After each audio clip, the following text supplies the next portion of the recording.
The worst. Excuse us, fat pregnant, please don't send me back with it.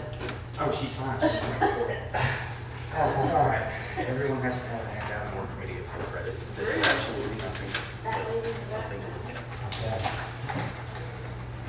And I'll make this as quick and painless as possible. All right. What we're going to talk about today is fuel octane in cars. Basically, everyone has heard over their entire lives that you need to run high octane. It keeps the motor cleaner, it keeps it running better, it lasts longer, so on and so forth. That is absolutely positively an old tale that has no bearing whatsoever on reality.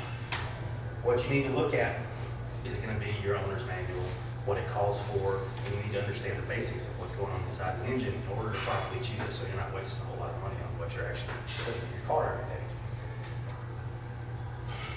Now, for starters, you got detonation. Detonation is going to be called anything from pinging, knocking, spark knock, so on and so forth. It's basically just a rattle you hear inside the car.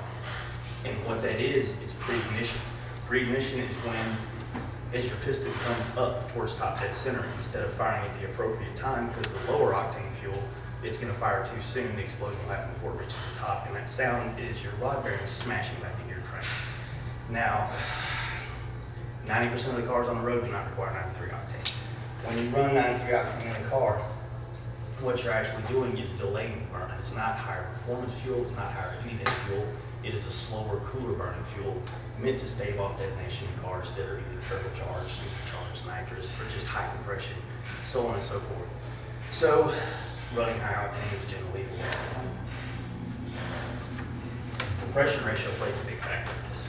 Definition of compression ratio, in the simplest of terms, is the volume of the cylinder from its largest, which is at the bottom, to its smallest, which is at the top. If it holds, to be simple, 10 cubic feet at the bottom and 1 cubic feet when it's compressed all the way, you're going to have a 10 to 1 compression ratio. Now, the lower your compression ratio, obviously, the less octane you need, because you need a more violent burn to create the power to move the car down the road. If you ever make it so far as to say pull spark plugs, change your own oil, stuff like that, when you pull the spark plugs, if you look at the little white porcelain piece in the middle of the spark plug and you see little silver flakes, that's aluminum from your pistons coming apart from running too low. Octane is causing the detonation. That's one of the visual signs.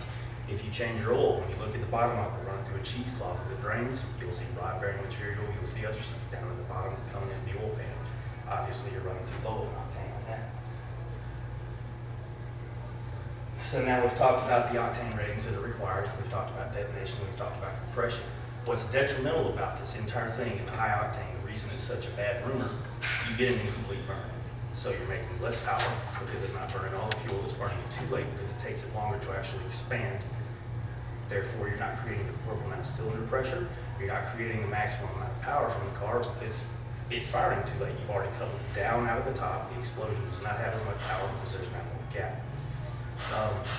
Other issues that you can get out of this deal will be clogging up the catalytic converter because its entire purpose is to fill the high carbons. If it's not burning everything, it's going to fill up the catalytic converter.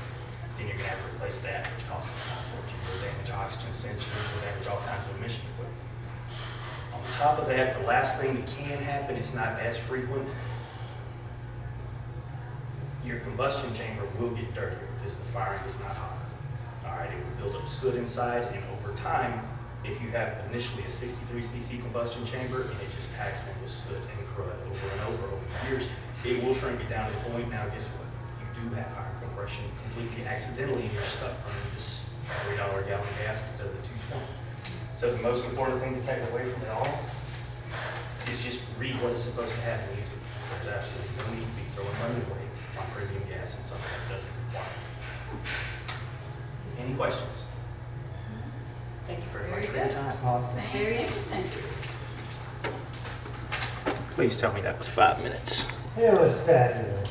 It was 4:20. That's